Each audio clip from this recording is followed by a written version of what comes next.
Pues muy buenos días, muy buenas tardes o muy buenas noches, dependiendo el lugar en el que nos escuchen o nos vean.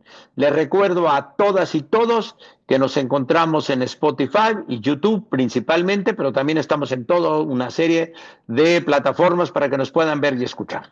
Y en esta ocasión, en el episodio 116 de Titanes del Mundo del Trabajo, me da muchísimo gusto conversar con Nur Garriga, quien se va a presentar siguiendo la tradición de este podcast, y tan pronto ella haya terminado su presentación, yo me arranco con toda una serie de preguntas. Entonces, Nur, muy bienvenida a este podcast y el micrófono es tuyo para que nos platiques quién eres.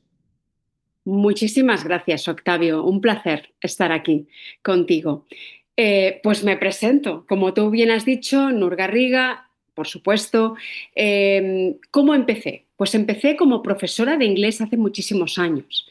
Pero antes de eso ya empecé como también profesora de temas comerciales, incluso de derecho.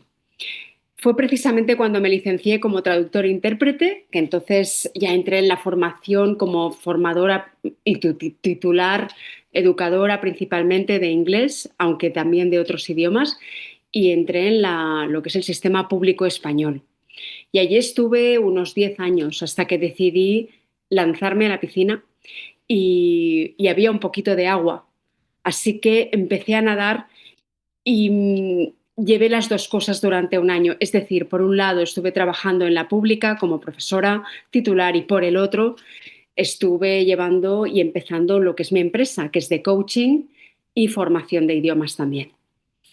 Después, nada, ya en el 2007 empecé a empezar charlas en centros educacionales principalmente y después, bueno, cada vez más, hasta que el año pasado decidí acabar por fin un libro que un poco resume, y como a ti también te gusta la brevedad, pues esa era también, ese era mi objetivo, que resumiera un poco toda esa trayectoria de 25 años en formación y coaching para poder dar algunas herramientas y algunas pistas al profesorado o a los educadores en general, de manera bueno, que nos hiciera a todos un poco las cosas más fáciles. En resumen, Buenísimo. Pues una muy buena trayectoria, muy interesante. Bueno, y ahorita vamos a platicar de los tres ámbitos porque los tres están muy relacionados de una manera u otra y también están muy relacionados con el mundo del trabajo del que nos gusta hablar en este podcast.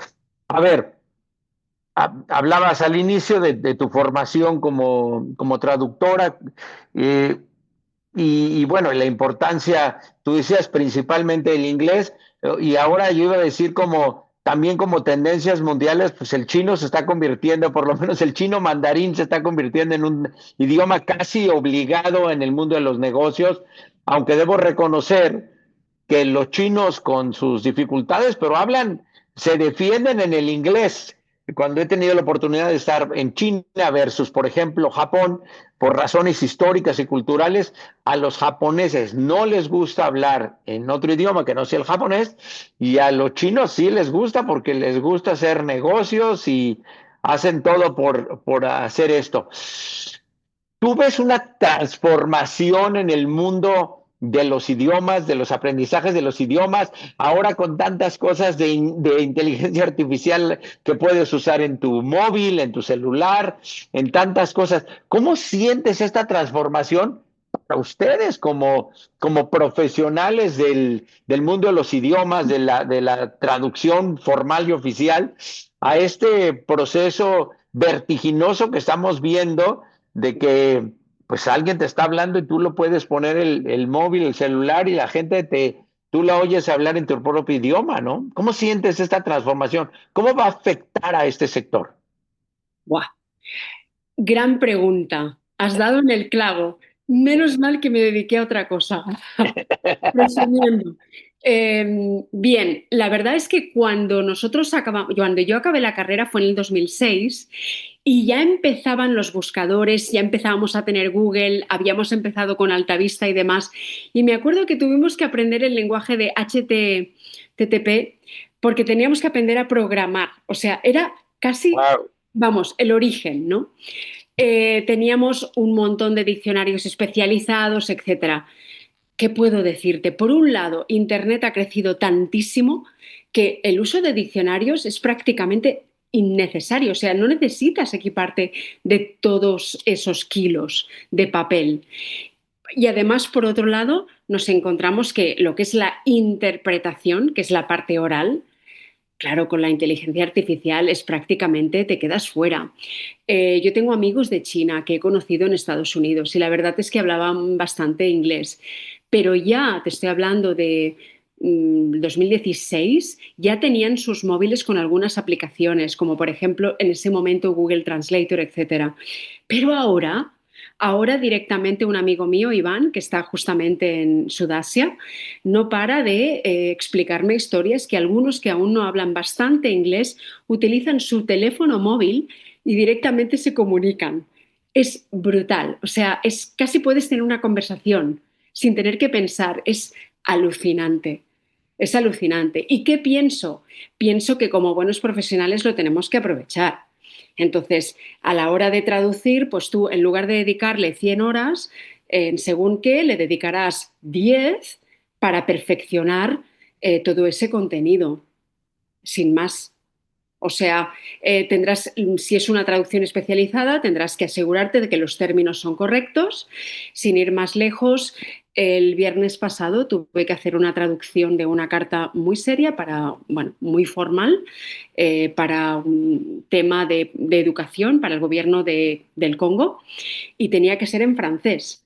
Así que la escribí lo mejor que pude, en este caso en catalán, la traduje automáticamente al francés y le pedí a mi vecina que por favor, que ella es francesa, me revisara que estaba todo claro. Y había un punto que no se había traducido tal cual debía ser, por ejemplo. Y ahí es donde todavía el factor humano, menos mal, podemos hacer algo, ¿no? De momento. Pero hay que unirse, hay que aprovechar. Sí, yo no sé si es una profesión que está en riesgo. Hay un libro maravilloso de Andrés Oppenheimer sobre la transformación y cómo se van a pues, transformar. A ver, lo dice él abiertamente, se van a perder millones de empleos, pero también se van a generar millones de empleos Sí, como producto de todo esto que estamos viviendo, entre la robótica, la sí. informática, la inteligencia artificial. Entonces, no, pues no hay que asustarse, más bien, como tú dices, hay que recibirla, abrazarla y decir, bueno, vamos a convivir con ella. Bien interesante y bueno, pues obviamente seguimos pensando que el idioma de los negocios sigue siendo el inglés por mucho, ¿no? Sí, sí. Bueno, en su momento te tengo que también confesar que mi padre siempre me hablaba de la lengua franca, ¿no? La lengua franca como el esperanto. Y yo le dije, Sí. porque él hablaba 10 idiomas. Y le dije, Wow. ¿y tú por qué crees que el esperanto no ha triunfado? Y me dijo, fácil, por un tema económico. ¿Quién ha sido la primera potencia durante tantos años? Estados Unidos, ¿no? Pues eso ha ayudado a que el idioma inglés se convirtiera en una lengua franca, totalmente. A mí me encanta el Esperanto. Yo hice muchos intentos también por aprender algo. De hecho, tengo un par de empresas y las dos tienen nombres que obtuve del Esperanto, porque me parece Wow. que suena súper bonito. Entonces, sí, lo he usado. Y luego para cursos, pues voy a hacer un tip mío. Para cursos, para registrarlos, Sí, mucho más fácil buscar nombres del Esperanto que wow. me gusten y con eso los registro, entonces ya quedan registrados con mi nombre, jugando con el Esperanto sin saber nada de Esperanto, nada más bajando, usando las palabras, ¿no? Me parece que sí, porque al final, como pues al ser una lengua franca, muchísimas personas en muchos idiomas entienden la palabra y no Sí, andas sufriendo tanto qué cuando buena pones idea. una palabra que luego cuando te quieres internacional resulta súper complicado porque en un lugar dice una cosa. Yo me reía mucho, me acuerdo que en una empresa japonesa que era muy buena en electrodomésticos, pero se llamaba caca. Entonces, pues no era un buen nombre para América Latina ni para España, ¿no? Y bueno, pues no, obviamente los que la hicieron nunca pensaron en su internacionalización, ni mucho menos, pero bueno, pues tenía este pequeño defecto a la hora de querer vender en América Latina o en cualquier país de hispanoparlante, decir, te vendo una, no sé, una televisión caca, pues no, dice, ¿sabes qué? Yo creo que no te la voy a comprar. Desde En luego, fin, hay que tener bueno. en cuenta la terminología. Sí, claro. Oye, platícame, a ver, vamos avanzando un poco con este de tu trayectoria, lo que has hecho, y pues también todo, pues que está, insisto, relacionado de una manera u otra.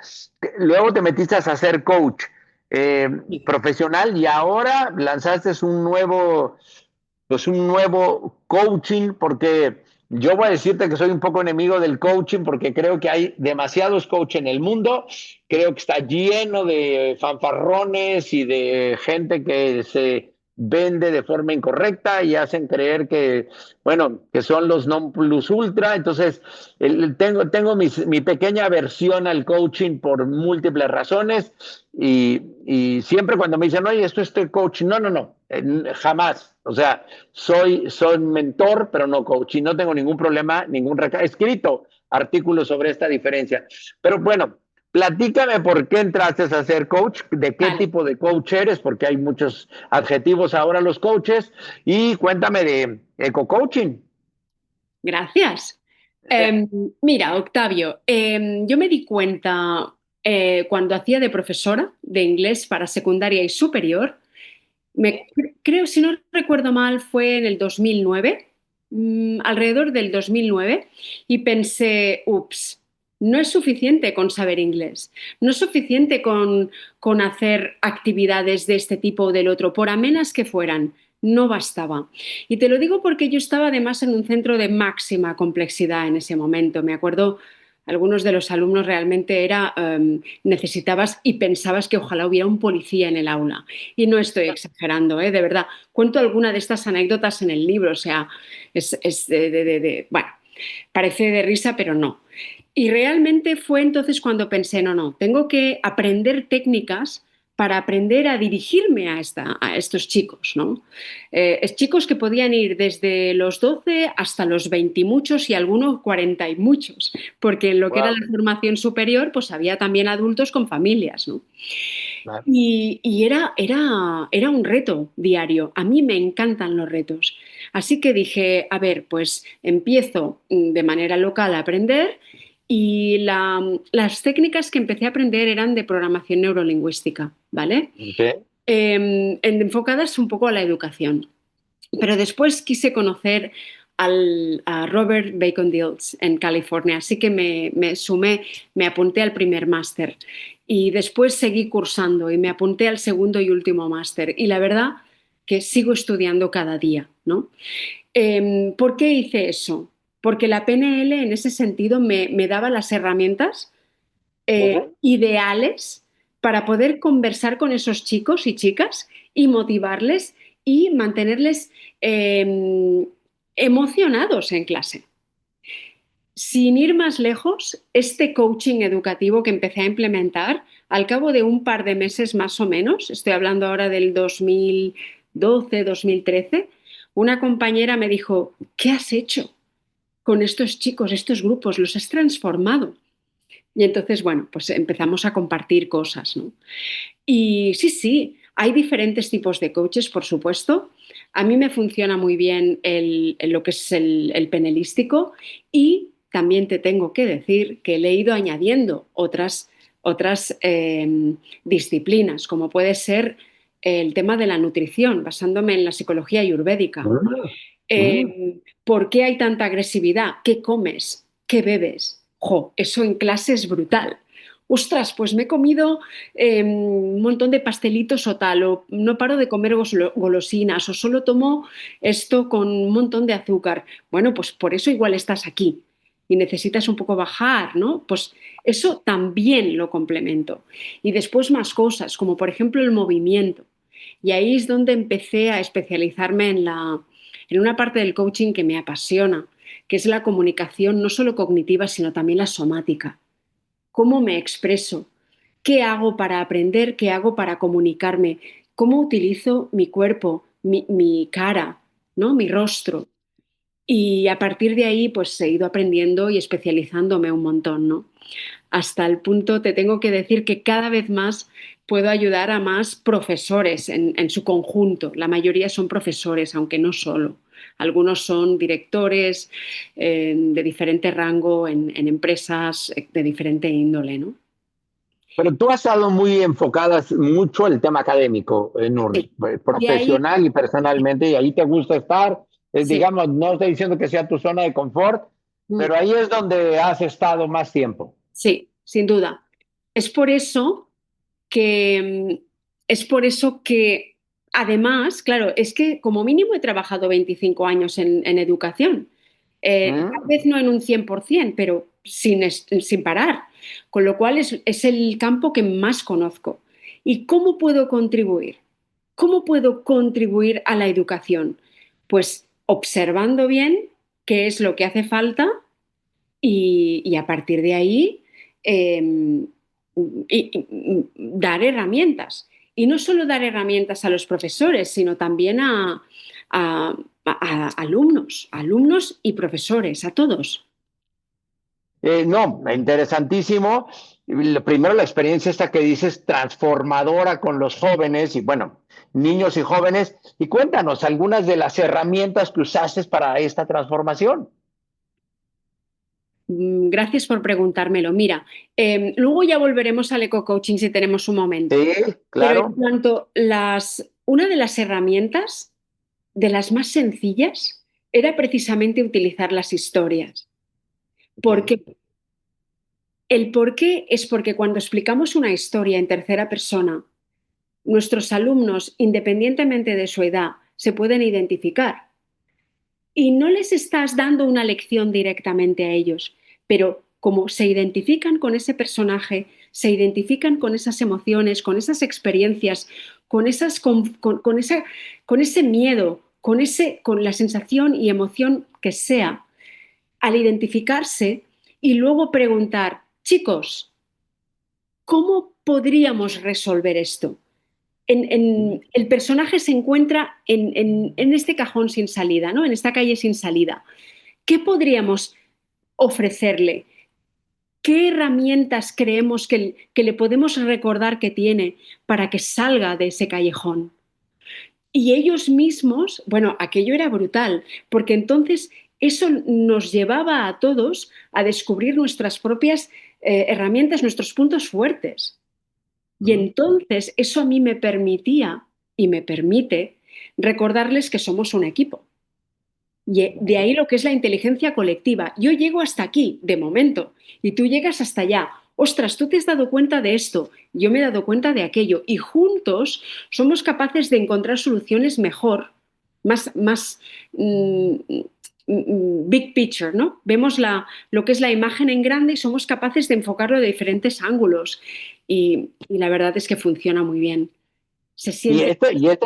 este tema que, no, no, es que este tema que acabas de decir, estábamos comentando del uso de la inteligencia colectiva, que también se habla mucho, pero se usa poco. Sí, exacto.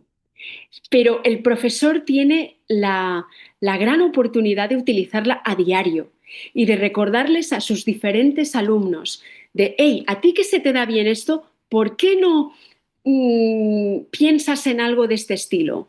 Y a ti que se te da bien esto otro, vale, pues por ejemplo, a veces me hablan de los videojuegos, que todo en su buena medida es bueno, pero cuando lo utilizamos Claro. muchas horas, ese es otro tema, ¿no?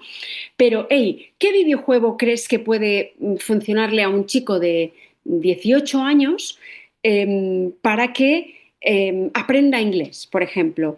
O para que piense un poco más allá, para que refuerce sus capacidades, sus propias capacidades. Bueno, pues igual un juego de rol de determinadas características. Pues si su país favorito es la India, pues ubícalo en la India.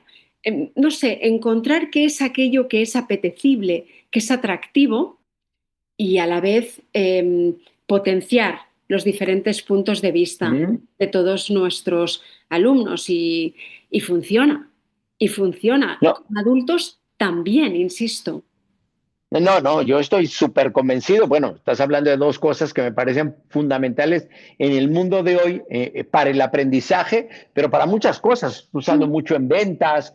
Yo lo uso mucho en la metodología, es lo sencillo, que es pues que la gente, yo creo que muchísimas veces las soluciones no las tiene que traer un tercero, sino el tercero tiene que ser el facilitador para los que están en la casa, y me refiero cuando digo a los de la casa, los que están en una organización, porque puede ser una Sí, empresa, pero también puede ser una ONG, una universidad, donde sea.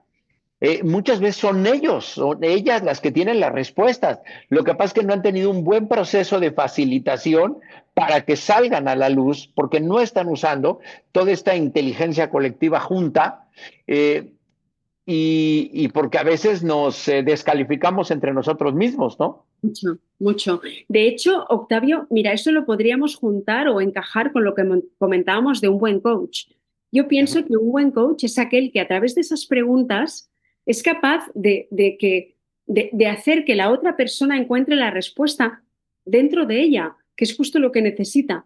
Y Claro. si además lo combinamos con la mentoría es perfecto, porque tú después también le puedes un poco acompañar y dar tu propia opinión, pero yo creo que es importante y entender que el coaching es básicamente hacer unas buenas preguntas, un buen acompañamiento para que la otra persona descubra por ella misma, ¿no? Ujú, ujú. Buenísimo. A ver, vamos a regresar un poco al eco-coaching para luego entrar al último tema, porque los podcasts, bueno, por lo menos este es ese criminal en los tiempos por los 30 No minutos sé, que me tenemos encanta. diseñado para ello. Pero bueno, Sí. platícame un poco de eco-coaching y ahorita entramos a tu faceta de speaker y por qué esta transformación y cómo te ha ido, qué has hecho, en fin, platícame. Sí, mira, el término eco-coaching para mí es la suma de ecología por un lado y coaching por el otro. Si entendemos que coaching es cambiar, transformar, mejorar pautas de comportamiento y de pensamiento, para mí la ¿Mm? ecología, y además PNL también lo explica en cierto modo de esta manera, tiene que ver con el bienestar. Y el bienestar es físico, mental, espiritual, emocional, ¿verdad? Entonces, Ujú, ¿cómo podemos hacer cualquier cosa sin tener en cuenta cómo nos sentimos, cómo estamos? ujú, ujú. Por tanto, ¿eso qué implica? Implica ser consciente, más consciente de cómo respiramos, de cómo llevamos nuestra vida, de qué hacemos para cuidarnos. Y para mí, para resumirlo y ser breve, mi metáfora favorita, cuando vamos en avión, ¿qué nos dicen? En caso de pérdida de presión, van a ponerse ustedes primero la mascarilla y solo entonces podrán ayudar a los demás. Ujú, ujú, Pues eso es precisamente la parte de ecología, eco-coaching, ¿vale? Primero, yo me aseguro de que estoy bien y en todos los ámbitos emocionalmente tengo que hacer ese trabajo, incluso la nutrición que decía antes, todo eso tiene que encaberse y a partir de ahí puedo hacer me puedo dedicar al coaching con los demás, pero primero empiezo por mí, ¿vale? claro, no, fascinante, creo que es muy importante. Yo hace muchísimos años trabajé para una empresa danesa y Klaus Mollel, que era el presidente de la compañía, yo no sé si él lo inventó, pero bueno, yo le voy a dar el crédito porque yo es la primera vez que lo oí. Él decía, nadie puede dar buenos resultados si no está bien consigo mismo. Voilà. Así. Entonces, en esto que estás diciendo, róbate la frase porque, en fin, Klaus ya no está dando cursos. Entonces, ya no pasa nada. Oye, Nur, para ir cerrando, platícame. Bueno, te has ido transformando profesionalmente y yo creo que en el mundo del trabajo eso es bien importante decirle a la gente que hay que transformarnos. Los artistas se transforman. Yo siempre pongo en ese caso como un ejemplo brutal de transformación a Pablo Picasso, que no siempre hizo los mismos cuadros. No estoy menospreciando a un cuate como un artista como Fernando Botero, pero bueno, Botero siempre es igual. Y Picasso, y por eso es Picasso, pues tuvo 4 o 5 etapas y si ves alguno de sus cuadros, dicen, este no es de Pablo Picasso porque no se parece nada a este, no, ese es Pablo Picasso, que tuvo esta capacidad de transformarse, de decir mi etapa azul y luego mi etapa cubista, y bueno, es una cosa increíble. Y tú has hecho, bueno, pues este proceso y yo creo que todo el mundo profesionalmente deberíamos ir para allá. Y lo has hecho muy bien porque eres una mujer y una profesional muy exitosa. Pasas de traducción, pasas ahora a coaching y luego te metes también ahora a ser speaker. Cuéntame cómo te ha ido como speaker, cómo ha sido tu transformación, cómo te sientes. Eres colega de la Asociación de Speakers Profesionales de España y bueno, yo también ya ahora soy miembro porque yo ya Enhorabuena, qué bien. me sumé también a la asociación, entonces bueno, pues ya somos colegas de la asociación. Pero cuéntame un poco por qué tu decisión. Bueno, vienes de dar clases también, pero ¿cómo fue tu transformación a ser speaker y cómo te sientes siendo speaker? Claro. Empecé, me invitaron. Yo me acuerdo la primera vez era el 2007 y me invitaron a un centro de primaria, de una escuela de primaria, a Ujú, que explicara un cuento. ujú, Y esa fue mi primera vez. Y ahí pensé, wow, qué chulo. Y entonces, bueno, es que a mí los cuentos me apasionan. Ya empezó, esto también lo explico en el libro, que es mi padre fue quien me enseñó lo que son las historias, el valor de las historias. Y ahí despertó algo dentro de mí y dije, wow, esto quiero hacerlo. Es brutal porque puedo adaptarlo a los diferentes públicos y podemos, siempre hay una moral, por lo menos una moraleja, si no ujú. más, ¿no? Y poco a poco me fueron invitando más veces, hasta el punto que, bueno, a diferentes cursos, etcétera, principalmente siempre dentro del ámbito educativo, hasta que me acuerdo, creo que fue en el 2016, fue la vez que tuve más audiencia, pero no me la habían avisado. Fue brutal porque me habían contratado para 1 hora y media aproximadamente. Me dijeron, bueno, habrá ciento y pico personas y tal. Bueno, ningún problema. Yo les quería explicar además una historia dinámica en la que los participantes, los oyentes, también subirían al escenario y eso me encanta hacerlo. Así que, ¿qué pasó? Pues que eran 300 y pico. Ningún Wow. problema, sí, fue genial. Pero claro, es es un gran reto que es súper chulo, entretener al público durante 1 hora y media y tienes que hacerles partícipe. Entonces, pues así fue, ¿no? Y suelo hacerlo de esa manera. ¿Por qué? Porque creo que esa es la mejor manera de que los oyentes se acuerden de algo. Y normalmente tengo pues tres cosas en mente, ¿no? O dos, que luego el feedback suele llegar. Y así empezó todo, empecé con historias que he ido explicando tanto en primaria, secundaria, superior, y me han ido invitando pues diferentes asociaciones en las que a veces he hecho charlas de 1 hora aproximadamente de comunicación y cómo gestionar el estrés. ¿Vale? Entonces, Maravilloso. Pues oye, nos va a quedar tiempo pendiente para otro episodio en algún otro momento para hablar sobre todo esto de storytelling, que bueno, que veo que te gusta mucho y a mí también es un tema que me apasiona. Y bueno, ya tendremos chance de platicarlo el día 29 de noviembre en el evento de la Asociación total, de Profesionales, de Speakers Profesionales de en España Málaga. en Málaga. Para ir cerrando, mi querida Nur, tres cosas. Uno, ¿dónde te puede localizar la gente? Sí, me pueden localizar en dos páginas web, pero con una es suficiente, que es mi nombre, nurgarriga.com. Buenísimo. ¿Dónde conseguimos tu libro? En Amazon de momento. ¿Cómo se llama? ¿Cómo lo buscamos? Es verdad, se puede buscar con mi nombre, Nurgarriga, para hacerlo aún más fácil y si no, la curiosidad salvó al gato. Hey, buenísimo, mira, un storytelling, ¿eh? Sí, un poco. Oye, y dos cositas más. Una, eh, dame dos, vamos a dejarle a la audiencia dos o tres consejos, tips, cosas que tú le dirías. Si yo te pudiera dar un consejo no pedido, pero no importa, ¿qué le dirías a la gente en relación a lo que tú haces, que tú digas, esta es una buena aportación que yo te puedo hacer? Cuando pongan los pies en el suelo por la mañana,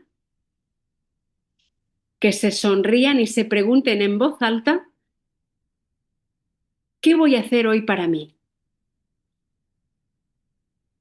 Maravilloso. Me encanta, me encanta, me encanta. Y una última reflexión, una última cosa. Si yo me encontrara a una amiga, un amigo de Nur y quisiera sorprenderlo diciéndole, oye, ¿sabías que Nur colecciona tal cosa o que Nur hace tal qué cosa? ¿Con qué la podría o lo podría sorprender? Wow, ¿Qué cosa poca, qué cosa a lo mejor poca gente sabe de ti? que me encanta bailar y cantar.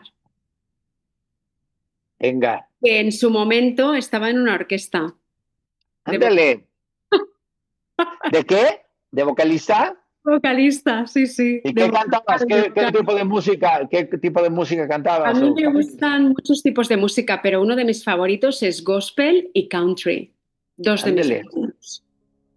Buenísimo, buenísimo. Pues mil gracias, mi querida Nura. Ha sido un Así es. verdadero placer tenerte en este episodio 116 de Titanes del Mundo del Trabajo. Te agradezco mucho y a todas y todos los que nos vieron y nos escucharon, agradecerles muchísimo el que lo hayan hecho. Les pedimos que nos den sus comentarios, su retroalimentación, compartan este episodio con amigos y con amigas y bueno, seguiremos atentos. Muchas gracias, Octavio. Ha sido un placer.